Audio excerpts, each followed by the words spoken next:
Movie lovers, మళ్ళీ మీ ముందుకు మరో కొత్త సినిమాతో వచ్చాను. మూవీ పేరు పరాశక్తి. ఇది జీ5లో తెలుగులో అవైలబుల్గా ఉంది.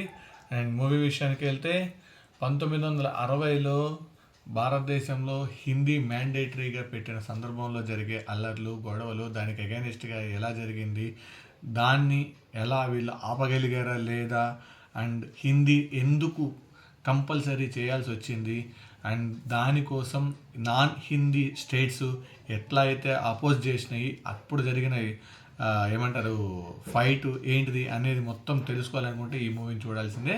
అండ్ నా వరకు వస్తే మూవీ నాకు యావరేజ్ అనిపించింది. ఎందుకంటే కొంత పార్ట్ వరకే ఈ హిందీ గురించి అగైనిస్ట్గా ఫైట్ జరుగుతూ ఉంటుంది.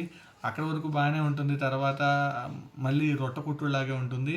అండ్ హీరో ఎప్పుడైతే ఈ హిందీకి అగైనిస్ట్గా వెళ్తాడో అప్పుడు కొంచెం సీన్స్ తమిళనాడులో జరిగే కొన్ని సీన్స్ బాగుంటాయి. ఎప్పుడైతే ఆ పోలీస్ స్టేషన్ సీన్ అయిపోయిందంటే కథం సినిమా అంతా పడుకుంది. అండ్ హీరో ట్రైన్ డ్రైవర్గా చేస్తూ ఉంటాడు, లోకో పైలట్గా.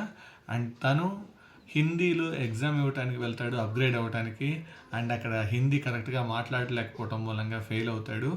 దాని దగ్గర నుంచి మళ్ళీ రిటర్న్ వచ్చి మళ్ళీ ఫైట్ చేస్తాడు హిందీకి అగైనిస్ట్గా. ఈ సీన్స్ అన్నీ మనకి ముందే ప్రిడిక్ట్ చేసినట్టు అనిపిస్తూ ఉంటుంది. బట్ కొన్ని సీన్స్ ఇంట్రెస్టింగ్గా ఉన్నాయి, కానీ మ్యాక్సిమం అంతా రొట్టకుట్టుడు అదే ఉంది. వన్ టైం వాచ్ అని చెప్తాను, ఇంత మించి చెప్పడానికి ఏం లేదు.